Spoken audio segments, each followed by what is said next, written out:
Today's episode is brought to you by Bush's Fresh Food Market. Calling all foodies, Bush's is hiring. Are you passionate about food, looking for growth, development, and excellent wages? Come grow with Bush's and apply online at bushes.com/join our team. That's Bush's, BUSCHS.com/join our team. From the Detroit Free Press, I'm Emma Stein with today's Free Press Voice Briefing. It's Wednesday, May 4th, 2022. Politico uncovered a leaked draft of a Supreme Court decision that would overturn Roe v. Wade. If this draft becomes a reality, it's up to each state to determine their own abortion laws. Michigan would fall back on a 1931 law that bans abortion unless it's necessary to save the life of the pregnant person.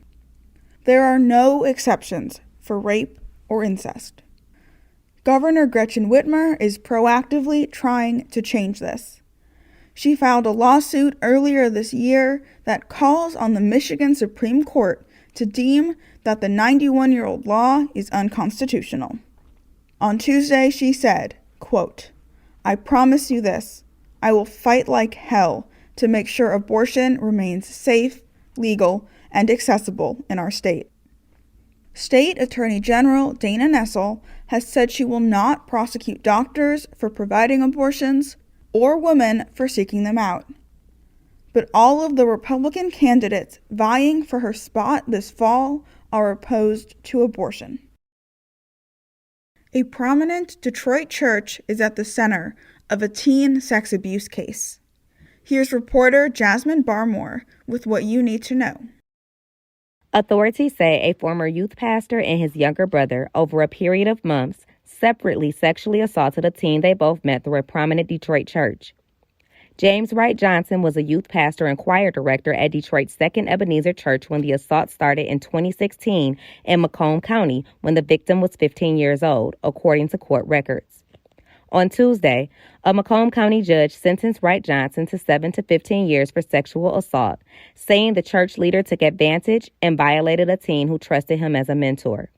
His younger brother, Justin Johnson of Harrison Township, faces similar charges in Wayne and Macomb counties. He has pleaded not guilty.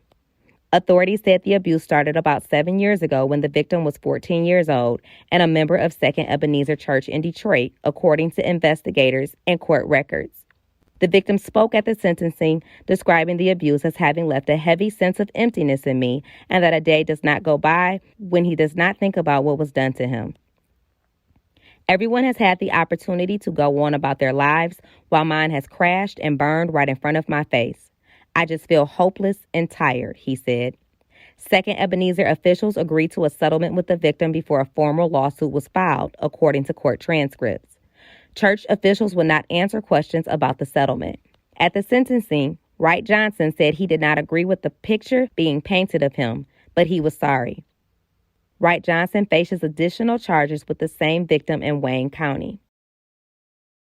I'm Kirkland Crawford with the Free Press Sports Department, catching you up on why Wednesday won't be a usual walk in the park at Comerica Park. Tuesday's rain pushed the Tigers and Pirates to play a straight doubleheader on Wednesday, beginning at 1:10 this afternoon. The big interest, though, is in Game 2, where a Tigers prospect will be making his major league debut.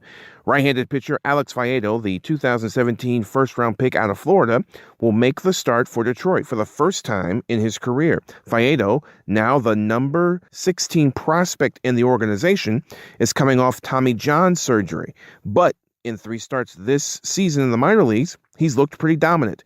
And at 26 years old, it's time to see what he can do. Once again, Game 1 of this double dip at 1:10 today. For more stories from the Detroit Free Press, be sure to check out freep.com. That's FREEP.com. May the 4th be with you, and I'll see you tomorrow.